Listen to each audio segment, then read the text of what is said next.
दोस्तों नमस्कार। जाकिर नायक ये बांग्लादेश के अंदर आ रहा था अक्टूबर 28 से 1 महीने के विजिट के लिए। इंडिया ने बांग्लादेश से कहा कि इसको हैंडओवर कर दो क्योंकि इसके खिलाफ इंडिया में केस फाइल्ड है। तो बांग्लादेश ने आगे हम क्यों इसको आपको दे दे, आप हमें शेख हसीना दे दो। तो यहाँ पे डिस्प्यूट हो गया। लेकिन बांग्लादेश ने जाकिर हुसैन की जो जाकिर नायक की जो विजिट थी उसको कैंसिल कर दिया, यू टर्न ले लिया। इसी पे बात करेंगे क्यों यू टर्न लिया, क्या रीजन था।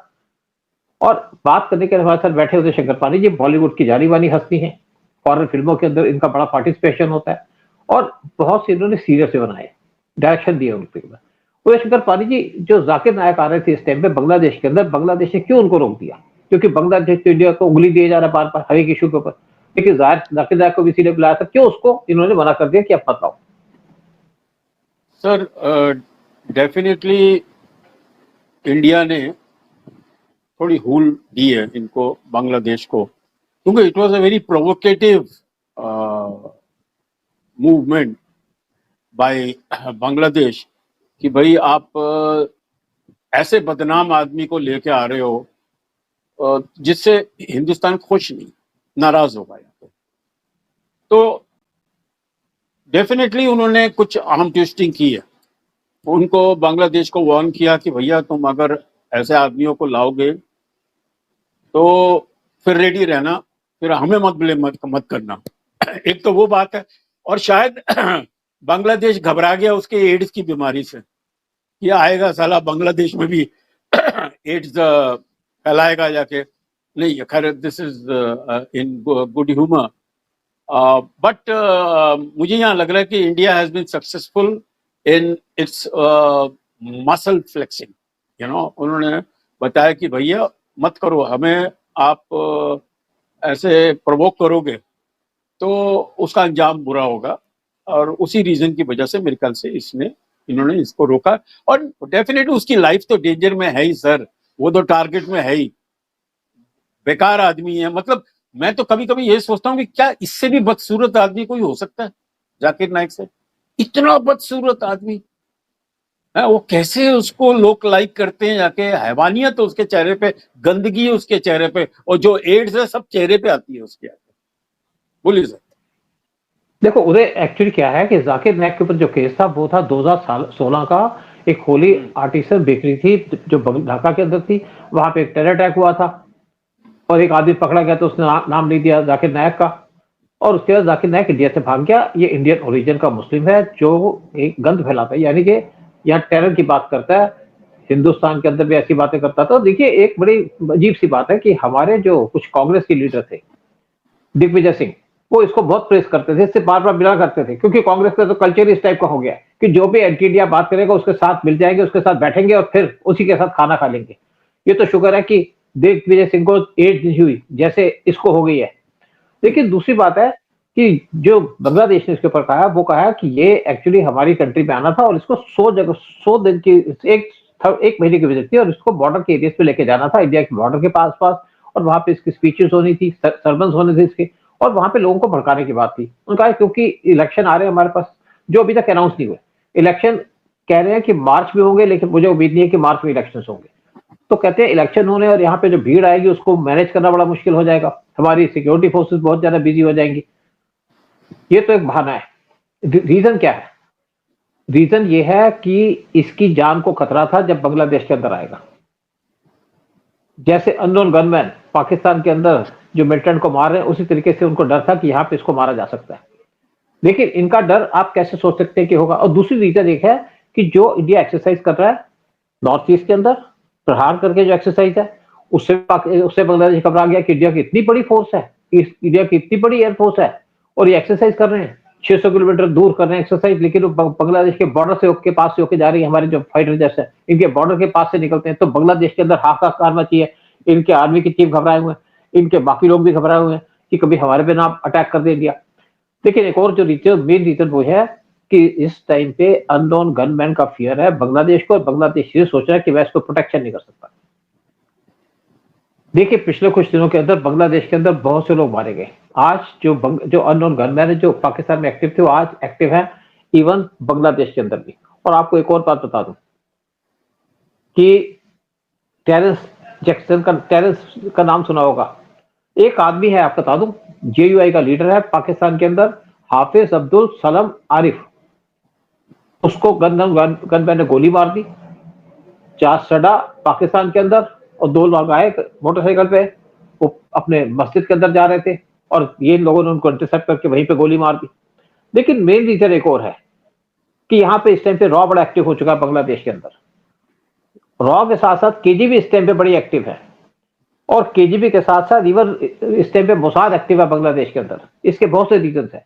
आपने सुना होगा, हमने वीडियो बनाया था, एक यूएस का सिटीजन टेरेंस जैक्सन, जो यूएस का पैराट्रूपर था और उसका कर्नल का रैंक था और सीए के लिए काम करता था, उसको 31 अगस्त को उसके होटल के अंदर जहर मिला करके मार दिया गया। किसने मारा? इसके अंदर कहा जाता है कि केजीबी का हाथ है, केजीबी ने मारा। और उसके साथ साथ रॉ के लोग भी वहां पे मौजूद थे, जिन्होंने इसके ड्रिंक के अंदर, जब ये ब्रेकफास्ट कर रहा था तो जहर मिला दिया। इससे वहां पे हड़कंप मच गया। सिर्फ यही नहीं, वहां पे इस टाइम पे बांग्लादेश के अंदर आईएसए एक्टिव है। 200 आईएसएस के एक्टिव जो है कैडर इस टाइम पे मौजूद है बांग्लादेश के अंदर, डिफरेंट जगह पे इंडिया के बॉर्डर के आसपास। साथ में इनके जो पाकिस्तान आर्मी के नंबर 2 आए थे, अभी बांग्लादेश के अंदर विजिट करके गए, उस टाइम पे इनकी हाई कमीशन के अंदर 40 और लोगों को जो आईएसए किया उनको पोस्ट किया गया, जिनमें से कोई 2 ब्रिगेडियर हैं, 3 कर्नल्स हैं, कुछ मेजर्स हैं, कुछ बाकी लोग हैं। तो बांग्लादेश के अंदर आईएसए इस टाइम पे बहुत एक्टिव है इंडिया को टारगेट करने के लिए। और लोग ये पूछ रहे हैं कि रॉ क्या कर रहा है, इंडियन गवर्नमेंट क्या कर रही है। इंडियन गवर्नमेंट ने एक तो आपका दिखा दिया कि हम यहाँ पे एक्सरसाइज कर रहे हैं, दूसरा इस टाइम पे रॉ बहुत एक्टिव हो गया है। और जैसे टेरेंस जैक्सन को मारा गया, चाहे केजीबी के द्वारा, चाहे रॉ के द्वारा, चाहे दोनों के बिल के द्वारा, उससे एक मैसेज तो चला गया, यूएस को भी चला गया, बांग्लादेश को भी चला गया, और पाकिस्तान के आईएसआई को भी चला गया। और इसके साथ साथ यहाँ पे 22 इंटेलिजेंस के ऑफिसर जो पाकिस्तान के आईएसए के थे, टर्किश इंटेलिजेंस के थे, सीआईए के थे, साथ में वो भी, उनको भी मार दिया गया, उनकी भी डेथ हो गई है, और बड़े मिस्टीरियस तरीके से डेथ हुई है, किसी को कवर नहीं किया गया। और कॉक्स बाजार के अंदर 4 इंटेलिजेंस के ऑफिसर को मार दिया गया अपने रूम, होटल रूम के अंदर, वो डेड पाए गए। सेंट मार्टिन आइलैंड के अंदर भी एक ऑफिशियल डेड पाया गया। और यहाँ पे कम से कम 15 मिलिटेंट जो भी सेकंड लेयर के हैं, उनको भी मार दिया गया। और सबको जो डेथ हुई है, उसके अंदर एक स्पेशल टाइप का केमिकल मिला है, जिसका नाम है पोलोनियम, पोलिनियम, पोलिनियम 210। ये रेडियो एक्टिव एलिमेंट है, जिससे इनकी मौत हुई। आपको याद होगा कि जब जर्मनी के अंदर इजराइल के जो स्पोर्ट्स पर्सन थे, उनको पैलेस्टीन के लोगों ने मार दिया था, तो उसके बाद इजराइल ने सबको ढूंढ के निकाला, और उसके बाद एक आदमी की पेस्ट के अंदर वहां पे एक केमिकल मिला दिया था, और ये वही केमिकल है जिससे वो उनका पैलेस्टीन का आदमी मर गया था। तो इस टाइम पे यहाँ पे खतरा लगा हुआ है बांग्लादेश के अंदर। बांग्लादेश कहता है कि मैं इनकी प्रोटेक्शन नहीं कर सकता, यानी कि मैं जाकिर नायक की प्रोटेक्शन नहीं कर सकता, इसीलिए उसकी विजिट को कैंसिल कर दिया गया। और दूसरी बात क्या है कि यहाँ पे मोसाद भी एक्टिव है, यहाँ पे सीआईए के लोग मारे गए। जब यूएस अपने लोगों को नहीं बचा पा रहा, तो कोई क्या कर सकता है। जब इंडिया ने बांग्लादेश को लिबरेट कराया था 1971 में, तो उस टाइम पे जो उनके प्रेसिडेंट थे शेख मुजीबुर रहमान, उन्होंने इंडिया के अंदर आना था पाकिस्तान में, क्योंकि उनको जेल में रखा हुआ था। तो उस टाइम पे उनकी लाइफ को खतरा था कि उसको मार दिया जाएगा, तो इसीलिए इंदिरा गांधी ने उनको अपने यहाँ बुलाने के बदले ब्रिटिश प्राइम मिनिस्टर से बात की कि आप इनको अपनी कंट्री में आने। तो शेख मुजीबुर रहमान गए यूएस, ब्रिटेन के अंदर, ब्रिटेन से वो गए ढाका के अंदर, और वहां पे शपथ ली, सब कुछ किया, कंट्रोल संभाला। क्योंकि इंदिरा गांधी को था कि शेख मुजीबुर रहमान की वजह से बांग्लादेश लिबरेट हुआ, अगर वो नहीं रहेंगे तो बांग्लादेश वो नहीं रह पाएगा, या बांग्लादेश लिबरेट नहीं हो पाएगा, इसीलिए उसकी बहुत चिंता थी। लेकिन 1975 में 15 अगस्त 1975 के अंदर उनका मर्डर कर दिया गया पाकिस्तान के आईएसए के द्वारा। और सब मर्डर किसने किया? बांग्लादेश की आर्मी के लोगों ने किया, क्योंकि इनका हमेशा से उनके साथ कनेक्शन रहा, पाकिस्तान के आईएसए के साथ। शेख मुजीबुर रहमान की डेथ से पहले जो रॉ के चीफ थे आरएन काओ, वो स्पेशली गए बांग्लादेश के अंदर, उनसे मीटिंग की कि आपको आपके लोग मारना चाहते हैं। शेख मुजीबुर रहमान ने कहा ये तो मेरे बच्चे हैं, मुझे क्यों मारेंगे, और आप चिंता ना कीजिए। तो उस टाइम पे शेख मुजीबुर रहमान आरएन काओ को एयरपोर्ट तक छोड़ने आए, और जब छोड़ने आए तो आरएन काओ ने फिर उनसे कहा कि आपको थोड़ी सी भी चिंता हो, मैं आपको फिर क्वेश्चन कर रहा हूँ कि थोड़ा सा भी आपको लगे तो हमें एक मैसेज कर दीजिएगा। हमने एक प्लेन रखा है बॉर्डर के ऊपर, एक हमने रखा है आपके कलकत्ता एयरपोर्ट के ऊपर, जहां पे कमांडोज पीरियड है, 24 आवर्स को एक्टिव रहेंगे।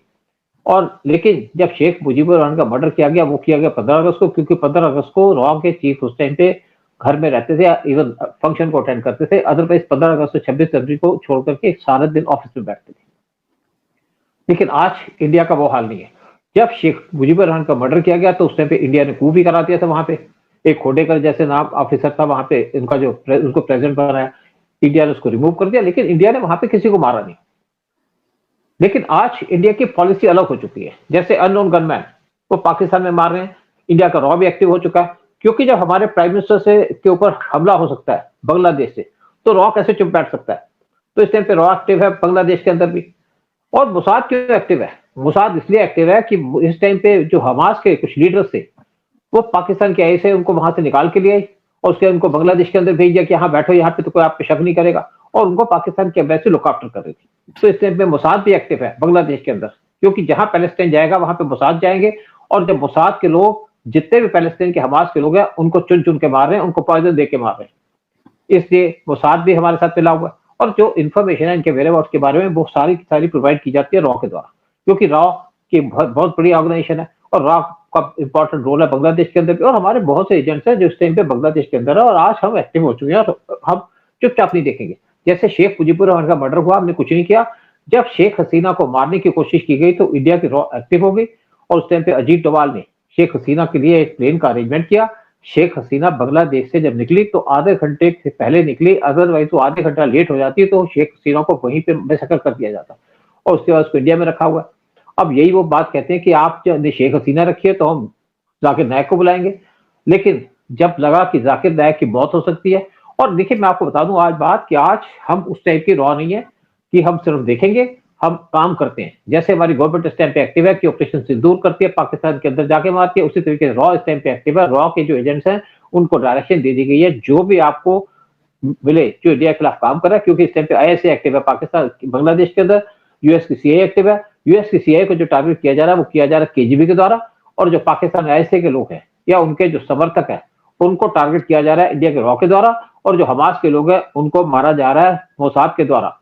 और इसीलिए बांग्लादेश के अंदर हड़कंप मचा हुआ, और हड़कंप दूसरी वजह से इसलिए मचा कि हमारी जो एक्सरसाइज चल रही है, और तीसरा रीजन है कि हमने अपनी फोर्सेस को अलर्ट पे रख दिया है बांग्लादेश के आसपास, क्योंकि बांग्लादेश चार तरफ से घिरा हुआ है। चार हमारी आर्मी की बेसिस है जो बांग्लादेश के बॉर्डर से 10 से 20 किलोमीटर दूर है, और जो फोर्सेज है वो इस टाइम पे मूव कर चुकी है बांग्लादेश के बॉर्डर के पास, क्योंकि मुझे लगता है कि इंडिया की इस टाइम पे प्लान चल रही है कि बांग्लादेश के 2 टुकड़े कर दिए जाएं, जैसे हमने पाकिस्तान के 2 टुकड़े किए थे। और साथ में हमने जो नॉर्थ ईस्ट की ट्रेड है उसको बंद कर दिया। बांग्लादेश के अंदर इतनी हालत खराब हो गई है कि बांग्लादेश के पास कोई चीज नहीं है, खाने की चीजें नहीं है। खाने की चीज उनको चाहिए होती तो वो मंगाते हैं यूएई से, क्योंकि इंडिया तो दे दिया, ना चावल दे रहा है ना आटा दे रहा है। इनसे जो प्लास्टिक आता था के गुड्स आती थी, वुड्स की गुड्स आती थी, वो इंडिया ने बैन कर दिए ताकि इनकी ट्रेड और बिजनेस बंद कर दिया जाए। साथ में इनकी तरफ से कुछ और चीजें आती थी, वो भी कपड़ा आता था, वो भी इंडिया ने बंद कर दिया। तो बांग्लादेश को इकोनॉमिकली भी मार रहे हैं, साथ में बांग्लादेश के ऊपर एक प्रेशर डाला जा रहा है हमारी आर्मी के द्वारा, साथ में हमारी एयरफोर्स जो एक रेगुलरली एक्सरसाइज कर रही है बांग्लादेश के बॉर्डर के आसपास, उससे बांग्लादेश परेशान है। और चौथा जो है, हम बांग्लादेश को अंदर से खत्म कर रहे हैं, यानी कि जो मिलिटेंट्स हैं जो इंडिया के खिलाफ बार बार धमकी देते हैं, उनको खत्म करने के लिए अननोन गनमैन बैठे हैं वहां पे, और केजीबी इस टाइम पे एक्टिव है यहाँ पे, केजीबी इंडिया के साथ है, और मोसाद भी इंडिया को सपोर्ट कर रही है। तो हम ये जो 3 एजेंसीज हैं वो पूरे तरीके से काम कर रही है बांग्लादेश के अंदर। सर आपने बिल्कुल सही कहा। और बांग्लादेश की एक और दुखती नब्ज है, वो है मेडिकेयर। वो जितने भी वहाँ के मेडिकल केसेस होते हैं, जो सीरियस केसेस होते हैं, they all come to India, सबके साथ। तो वो एक डिपेंडेंट है। बट आपकी कैलकुलेशन एकदम सही है sir. This has got something to do with the attempt on Modi ji in China, definitely. और वो कहां से प्लानिंग हो रही थी? बांग्लादेश। और इस टाइम रॉ के ऑफिसर, रॉ के दोस्त कौन है? सबसे जिगरी दोस्त कौन है इस time? The most powerful Mossad and KGB. तो आप जानते हैं ना, मोदी जी का बहुत ही शांत आदमी है, बहुत ही एकदम is a very gentleman, and वो क्रूरता उनके अंदर नहीं है, लेकिन वहां खुलने से आती है। अगर उनके ऊपर कोई प्लान हुआ यहाँ पर, लेट मी टेल यू, अब इस वक्त कुछ नहीं हो तो डजनों लोग अभी ऑन टारगेट होंगे बांग्लादेश के अंदर, उनमें से एक जाकिर नाइक भी, और वो उनको पता लग गया और उनको पता लगा कि ही इज इन डेंजर, तो उसको बोला भैया तुम अभी बांग्लादेश मत आओ, क्योंकि इस टाइम रॉ ये एक त्रिशूल बन गया है, रॉ, मोसाद एंड केजीबी। तो don't come, I think that is a fear they had and he has been asked and good for them यार। और अजीब सा आदमी है ये नायक, एक हर कोई रिलीजन आपको बुरा बनने के लिए नहीं बोलता, बट वो जो कहता है और जिस तरह से वो उसका प्रचार करता है एकदम नेगेटिव, ऑपोजिट टू कुरान है कि किस तरह से दूसरे रिलीजन को रिड्यूक्यूल करना, मजाक उड़ाना उनका और नफरतें पैदा करना। तो वो तो टारगेट में सर, डोंट वरी, वो अगर बांग्लादेश में नहीं आता तो he is not safe in Malaysia also now. उधर एक बात, मुझे बात बताओ, एक बात आप, कि इजराइल क्या कर रहा है? इजराइल अपने दुश्मनों को बाहर से ही मारता है ना। हमास के अंदर जो पैलेस्टीन में बैठे हैं उनको तो मारता है।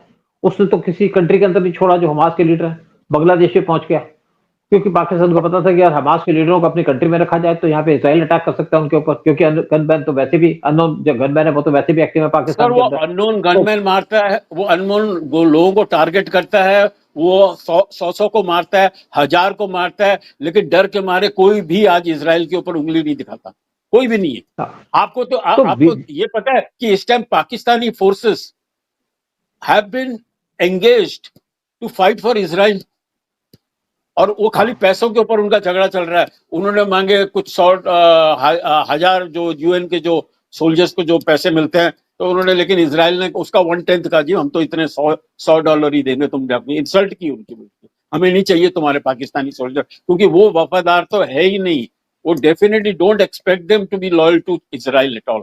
लेकिन वो साले अब मतलब इजराइल के लिए लड़ने के लिए चले गए यहाँ के, मतलब उनका अब ये देखिए क्या प्रिंसिपल है, क्या उनके सिद्धांत है, समझ नहीं आता। उधर एक्चुअली क्या है कि वो तो चलो गाजा के अंदर जो है ना, जहाँ पे इजराइल जगह खाली कर रहा है, वहां पे टर्किश, पाकिस्तानी और कुछ और अजरबैजान के सोल्जर्स भेज रहे हैं, और इन सारे सोल्जर इस टाइम पे टर्की ब्रीफ कर रहा है, उनको टर्की उनको ब्रीफिंग दे रहा है कि आपने क्या करना क्या नहीं करना। लेकिन अगर इनको हमाकत की या इन्होंने हमास को सपोर्ट करने की कोशिश की तो इजराइल बदला ले लेगा। सीए भी इनके ऊपर अच्छे से बात रखेगा, क्योंकि सीए का वहां पे इंटरेस्ट है इजराइल, तो वो भी बात रखेगा। लेकिन इस टाइम पे जो मेन इशू है वो है जाकिर नायक का, और इस टाइम पे जो इंडिया का रॉ है वो एक्टिव इसलिए हो गया कि उसको गवर्नमेंट ने पूरी परमिशन दे दी है कि आप जाइए और मारिए किसी को भी जो एंटी इंडिया एक्टिविटी में इन्वॉल्व होता है। किसी हम लीडर को नहीं मारेंगे, लेकिन जितने भी यहाँ पे टेररिस्ट हैं, जैसे इजराइल उनको एलिमिनेट करता है, इंडिया भी उनको एलिमिनेट करेगा, क्योंकि हमारा सर्वाइवल इसी से है। अगर आज हम ये काम नहीं करेंगे तो हम यहाँ पे धोखा खाएंगे, बेसिकली ये हमारे को मारते रहेंगे, टेररिस्ट इनके जो है वो आकर के इंडिया के अंदर करेंगे। आपको याद होगा कि इंडिया ने 2 बार म्यांमार के अंदर ड्रोन अटैक किया, जहां पे अल्फा के जो टेररिस्ट थे उनको मार दिया, वो भी बांग्लादेश से आए थे, और साथ में कुछ और एनएससीएन के जो टेररिस्ट थे उनको मारा इंडिया ने, और कोई प्रचार भी नहीं किया, कोई बताया भी नहीं, चुपचाप मार दिया, जैसे इजराइल ने ईरान के अंदर और बाकी जगह के अंदर लोगों को मारा। तो इंडिया इस टाइम पे एक्टिव हो चुका, और इंडिया ने अपने रॉ को पूरी परमिशन दे दी है कि आप जाओ और मारो जो भी देश का दुश्मन है, नहीं तो हम इसी तरीके से बैठे रहेंगे, और जैसे इजराइल मारता आप मारिए इसको, और इजराइल का किसने क्या उखाड़ लिया जो हमारा उखाड़ेंगे। तो हमें कोई डिक्लेयर करने की बात नहीं कि हमने उसको मारा, लेकिन अब अननोन गनमैन या अननोन पॉइजन मैन इस टाइम पे पूरे एक्टिव है बांग्लादेश के अंदर। और बांग्लादेश के अंदर जो मोहम्मद यूनुस गवर्नमेंट है, एक तो उस पर प्रेशर है कि उनकी इकोनॉमी डूब रही है, दूसरा उनका प्रेशर है कि जैसे चिटागोंग पोर्ट को देना चाह रहे थे यूएसए को चलाने के लिए, तो वहां पे वर्कर्स ने वहां पे स्ट्राइक कर दी कि हम यहाँ पे नहीं चाहेंगे, हमारी जॉब चली जाएंगी। और तीसरी जो है, इंडिया की आर्मी उस टाइम पे पूरे बॉर्डर के पास खड़ी है। और चौथा है कि इंडिया ने जो इनसे ट्रेड है उसको बंद कर दिया है, यानी कि जो भी ट्रेड होती थी नॉर्थ ईस्ट के अंदर उसको पूरा के पूरे बैन लगा दिया है। साथ में अपनी आर्मी को फॉरवर्ड एरिया पे भेज दिया ताकि बांग्लादेश को चारों तरफ से घेर लिया जाए, और बांग्लादेश को हिमाकत करे, यहाँ पे मिलिटेंट भेजने की कोशिश करे तो उसको वहीं के वहीं तबाह कर दिया जाए, बर्बाद कर दिया जाए। देखिए पहले हमारी पॉलिसी क्या थी, हमारा एक एग्रीमेंट हुआ था शेख हसीना के साथ, क्योंकि यहाँ से 20 लाख काउस हर एक साल इंडिया से स्मगल की जाती थी बांग्लादेश के अंदर। तो जब शेख हसीना थी उससे एग्रीमेंट हुआ कि हमारी बीएसएफ उन पर गोली नहीं चलाएगी, लेकिन उसके बाद जब ये गवर्नमेंट और स्ट्रांग हुई तो गवर्नमेंट ने वहां पे एक्शन लेना शुरू कर दिया, यानी कि 20 लाख से इस टाइम पे 2 लाख काउस जाती है बांग्लादेश के अंदर, और ये ब्रिटिश टाइम से चल रहा है। ब्रिटिश स्पेशली काउस लेके डिलीवर करते थे, जो बांग्लादेश या प्रेजेंट उस टाइम पे ईस्ट पाकिस्तान या उससे पहले जो इंडिया का पार्ट था वहां पे दी जाती थी। लेकिन अब गवर्नमेंट और ज्यादा सख्त हो चुकी है और गवर्नमेंट बड़ा स्ट्रांग एक्शन ले रही है। कोई भी अगर आदमी वहां पे स्मगलिंग में इन्वॉल्व होता है तो उसको डायरेक्ट ऑर्डर दिया गया बीएसएफ को कि आप इसको गोली मार दीजिए, क्योंकि इंडिया को अब बचना है तो इंडिया को काम करने पड़ेंगे फुल पावर से। ये छोटे मोटे काम नहीं करने पड़ेंगे, हमको फुल थ्रोटली एक्शन लेना पड़ेगा बांग्लादेश के खिलाफ, जैसे हमने पाकिस्तान के खिलाफ लिया। और ये पूरी उम्मीद लगाई जा रही है इस टाइम पे कि इंडियन मिलिट्री बहुत जल्दी एक्शन ले सकती है बांग्लादेश के खिलाफ। बांग्लादेश को दो पार्ट्स में तोड़ने के लिए सिर्फ एक तीली की जरूरत है, एक चिंगारी की जरूरत है। एक अगर चिंगारी लगा दे बांग्लादेश तो इंडिया उसके ऊपर पूरा काम करना शुरू कर देगा, उसी की वेट की जा रही है। जैसे जब 1971 का वार हुआ तो इंडिया ने पाकिस्तान को फोर्स किया कि आप हम पे अटैक करो। पाकिस्तान और इंडिया की रॉ ने खबर दी थी कि 2 दिसंबर को 1971 को पाकिस्तान एयरफोर्स अटैक करेगी इंडिया के ऊपर, और हमारे जितने भी फाइटर जेट्स थे उनको बैक पे भेज दिया गया था, यानी कि फॉरवर्ड बेसिस से हटा के पीछे भेज दिया गया था और हैंगर्स उखाड़ी रख लिया था। जब कुछ नहीं हुआ तो उस टाइम पे आईएफ ने कहा कि आपकी खबर तो गलत है, हम अपने जो प्लेन से उनको दोबारा लेके आ रहे हैं। रॉ ने कहा एक दिन वेट तो करो, देखते क्या होता है, कुछ मैसेज पढ़ने में दिक्कत हो गई होगी, प्रॉब्लम हो गई होगी।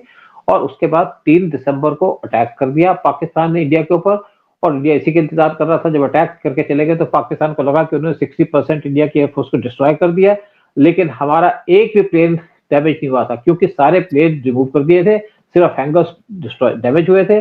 उसके बाद इंडिया ने नेक्स्ट डे काउंटर अटैक किया पाकिस्तान के ऊपर। उस टाइम पे इंदिरा गांधी भी चली गई थी साउथ के अंदर सेफ्टी की रीजन के ऊपर, और इंडिया इसी तरीके से वेट कर रहा है कि बांग्लादेश एक चिंगारी तो लगाए, हम बांग्लादेश को वहीं का वहीं खत्म कर देंगे, बर्बाद कर देंगे, दो टुकड़े कर देंगे बांग्लादेश के।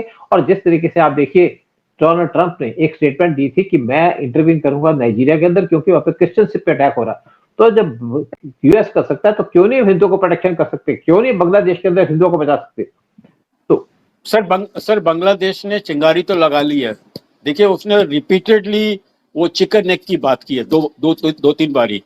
वो भी उनका साला जो इंटीरियर जिसको लगा बिठाया वहां पर to take care of the government, उसने 2-3 बारी उसने वो उसका रेफरेंस दिया। And then the attacks on Hindus is a provocation on India. तो इस टाइम सर हमारे intelligence as well as army as well as our government is very very aggressive towards Bangladesh. और बस खाली आप देखते रहिए, it's a matter of time कि किस तरह से उसके भी अभी टुकड़े करने का टाइम आ गया।